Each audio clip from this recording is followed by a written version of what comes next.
এটা হচ্ছে ডলফিন মাছ, না হচ্ছে ডলফিন। ଏ ସମୁଦ୍ରରେ ଯେତେବେଳେ ଖେଳେ ଫେଳେ ଢେଉ ଫେଉ ଭିତରେ ଖେଳେ, ବହୁତ ବଢିଆ ଲାଗେ ସମୁଦ୍ର ମାଛଟା। ତମେ ଜାଲ ଧରୁଥିବ, ସେ ପାଖାପାଖି ଭଳିଆ ମାନେ ଜାଲ ପାଖାପାଖି ସେ ଚାଲୁଥିବ, ସେ କେମିତି ବେକାୟଦାରେ କେମିତି କଣ ଜାଲର ଭଲ ମନ୍ଦ ଲାଗିଯାଇଛି ଆଉ ସେ ଜାଣିପାରୁନାହାନ୍ତି, ନେଇ ଆସୁଛନ୍ତି କୂଳକୁ। ଆଉ ସେ ମାଛଟା ଏବେ ମରିଯାଇଛି, ନିହାତି ଟନେ ପାଖାପାଖି ମାଛ ୱେଟଟା ହବ। ଆଉ ସେ ମାଛ ଏମିତି ସେ ଏବେ ମରିଯାଇଛି। ଆଉ କଣ ଆଜ୍ଞା, ଲମ୍ବ ନିହାତି 10 ଫୁଟ ଲମ୍ବ ହବ। ଓଜନ ନିହାତି ତମର ଆସିଯିବ କୁଇଣ୍ଟାଲ ପାଖାପାଖି ୱେଟଟା ଆସିବ। କୁଇଣ୍ଟାଲ ଉପରେ ହବ ମାଛଟା ନିହାତି। ଆପଣ ଯଦି ୱେଟ କରିବେ କୁଇଣ୍ଟାଲ ଉପରେ ମାଛ, ସେ ମାଛ ନିଦା ମାଛ। ଆଉ ତମେ ତ ଧଇନା ଆକୁଡୁ ପାଇବନି, ସେ ମାଛଟା ଏତେ ହେଇଛି।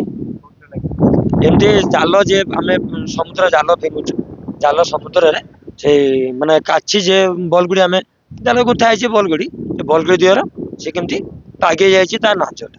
ସେଥିପାଇଁ ସେ କେମିତି ଜାହାଜ ଫାଜରେ ଭଲ ମନ୍ଦ ଫ୍ୟାନ ମାଡ଼ ହେଇକି ମାଛଟା କୂଳକୁ ପଳେଇ ଆସିନି। ସେ କୂଳ ଏତେ କୂଳ ସେ ମାଛ ରହିବା କଥା ନୁହେଁ। ଏଇ ହଉଛି ସେ କେମିତି ଦୁର୍ଘଟଣା ପଳେଇ ଆସିଛି ଆଉ।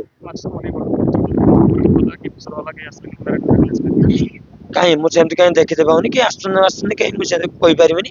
ମୁଁ ତ ବୋଟ ଗୋଟେ ଡ୍ରାଇଭର ଗୋଟେ, ବୋଟର କାମ ହଉଛି ଜାଲ ଫାଲ ଖୋଲା ହଉଛି, ବୋଟ କେଡାଲ ଉଠିବ, ଆମର କାମ ହବ ଧାମରାର। ସେଥିପାଇଁ ଆମେ ଆମର